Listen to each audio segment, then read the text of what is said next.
നിലമ്പൂരിൽ ആരാകും UDF സ്ഥാനാർത്ഥി? KPCC general secretary Aryadan ഷൗക്കത്തോ അതോ DCC പ്രസിഡന്റ് VS ജോയിയോ? ഇരുവർക്കും വേണ്ടി വാദിച്ച് കോൺഗ്രസിൽ രണ്ട് വിഭാഗങ്ങൾ രംഗത്തെത്തിയതോടെ ആശയക്കുഴപ്പം തുടരുകയാണ്.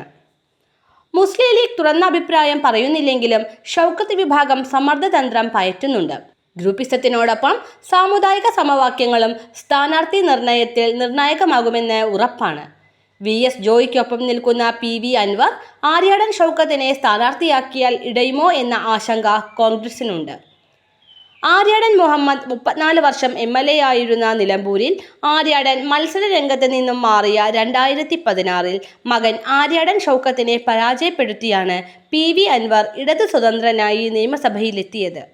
ആഫ്രിക്കയിൽ സ്വർണ്ണ ഖനനത്തിന് പോയ അൻവർ നാടകീയമായി മടങ്ങിയെത്തിയാണ് 2021-ൽ വീണ്ടും MLA ആയത്. അന്ന് ആര്യാടൻ ഷൗക്കത്തിന് പകരം DCC പ്രസിഡന്റ് VV പ്രകാശിനെയാണ് കോൺഗ്രസ് മത്സരിപ്പിച്ചത്. DCC പ്രസിഡന്റ് സ്ഥാനം ആര്യാടൻ ഷൗക്കത്തിന് നൽകുകയും ചെയ്തു. എന്നാൽ തിരഞ്ഞെടുപ്പ് കഴിഞ്ഞ ഉടനെ ആര്യാടൻ ഷൗക്കത്തിനെ മാറ്റി DCC പ്രസിഡന്റ് സ്ഥാനം VV പ്രകാശിന് തന്നെ നൽകി. കോൺഗ്രസ് പുനഃസംഘടന വന്നപ്പോൾ ഷൗക്കത്തിനെ വെട്ടി A ഗ്രൂപ്പുകാരനായ VS Joy മറുകണ്ഠം ചാടിയാണ് Malappuram DCC പ്രസിഡന്റായത്. തെരഞ്ഞെടുപ്പ് കഴിഞ്ഞയുടൻ ഷൗക്കത്തിനെ മാറ്റിയത് A ഗ്രൂപ്പിന് ക്ഷീണമായി. നിലമ്പൂരിൽ ഷൗക്കത്തിന് സ്ഥാനാർത്ഥിത്വം കിട്ടാതെ വന്നാൽ പിന്നെ പാർട്ടിയിൽ നിന്നിട്ട് കാര്യമില്ലെന്ന നിലപാടിലാണ് ഷൗക്കത്തും ഒപ്പമുള്ളവരും. 1 ഡസൻ DCC ഭാരവാഹികളും 10-ലധികം KPCC ഭാരവാഹികളും ഷൗക്കത്തിന് പിന്തുണയുമായുണ്ട്.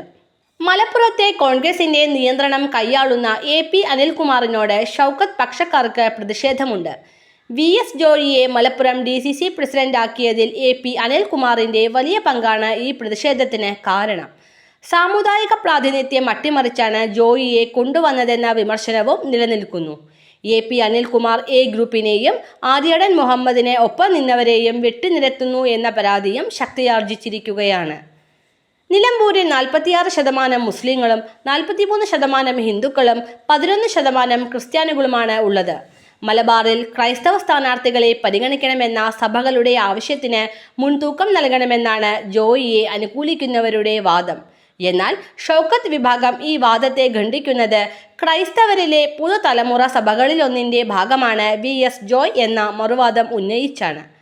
പെന്തക്ലോസ് വിഭാഗത്തിൽപ്പെടുന്ന ജോയിയെ സ്ഥാനാർത്ഥിയാക്കിയാൽ കാത്തോലിക്ക സഭയെ തൃപ്തിപ്പെടുത്താനാവില്ല. KC വേണുഗോപാലും AP അനിൽകുമാറും മനസ്സ് തുറന്നിട്ടില്ലെങ്കിലും VD സതീശൻ ജോയിക്കൊപ്പമെന്നാണ് സൂചന. മുനമ്പ വിഷയത്തിൽ അകന്ന ക്രിസ്ത്യൻ സമുദായ അംഗങ്ങളെ ജോയിയെ സ്ഥാനാർത്ഥിയാക്കി തൃപ്തിപ്പെടുത്താമെന്നാണ് VD സതീശൻ കരുതുന്നത്. സ്ഥാനാർത്ഥി നിർണയത്തിൽ നേരിട്ട് ഇടപെടില്ലെന്നാണ് മുസ്ലിം ലീഗിന്റെ നിലപാട്. സ്ഥാനാർത്ഥി ആരായാലും UDFന്റെ ഭാഗമെന്ന നിലയിൽ ലീഗ് പിന്തുണ നൽകും. മണ്ഡലത്തിൽ കൺവെൻഷൻ നടത്തി ലീഗ് പ്രചാരണവും തുടങ്ങിക്കഴിഞ്ഞു. 40% മുസ്ലിങ്ങളുള്ള മലബാറിൽ കോൺഗ്രസിലെ ജനപ്രതിനിധികളിൽ മുസ്ലിം പ്രാതിനിധ്യം ഇല്ലാതാകുന്നതിൽ മുസ്ലിം സംഘടനകൾക്ക് പ്രതിഷേധമുണ്ട്. നിലമ്പൂർ സ്ഥാനാർത്ഥിയെ തീരുമാനിക്കുമ്പോൾ കോൺഗ്രസിന് ഈ ഘടകം കൂടി പരിഗണിക്കേണ്ടി വരും. ഷൗക്കത്തിന് സീറ്റ് കിട്ടിയില്ലെങ്കിൽ പൊട്ടിത്തെറി ഉണ്ടാകുമെന്ന സൂചന കിട്ടിയതോടെ പ്രതിസന്ധി ഒഴിവാക്കണമെന്ന നിലപാടാണ് ലീഗ് സ്വീകരിക്കുന്നത്. പ്രാദേശിക ലീഗ് നേതാക്കൾക്കും ആര്യാടൻ ഷൗക്കത്തിനോടാണ് താൽപ്പര്യം. കഴിഞ്ഞ 9 വർഷമായി വന്യജീവി സംഘർഷങ്ങളിൽ കർഷക പ്രക്ഷോഭങ്ങളിലൊന്നും MLA ആയ അൻവറിനെ കണ്ടില്ലെന്ന രൂക്ഷ വിമർശനവും ഷൗക്കത്ത് ഉയർത്തിയിരുന്നു.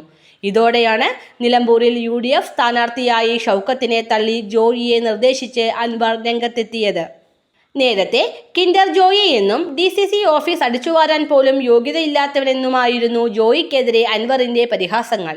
എന്നാൽ അൻവറിന്റെ UDF പ്രവേശനത്തിന് അനുകൂല നിലപാടെടുത്തതും പാലക്കാട് ഉപതെരഞ്ഞെടുപ്പ് സമയത്ത് നിലമ്പൂരിൽ അൻവറും പ്രതിപക്ഷ നേതാവ് VD സതീശനുമായുള്ള അനുരഞ്ജനത്തിന് അവസരം ഒരുക്കിയതുമാണ് VS ജോയിയെ അൻവറിന്റെ പ്രിയപ്പെട്ടവനാക്കിയത്. അതിനു മുമ്പ് ജോയിയും അൻവറും കൊണ്ടും കൊടുത്തുമാണ് മുന്നോട്ട് പോയിരുന്നത്. മലയാളം പൾസ്.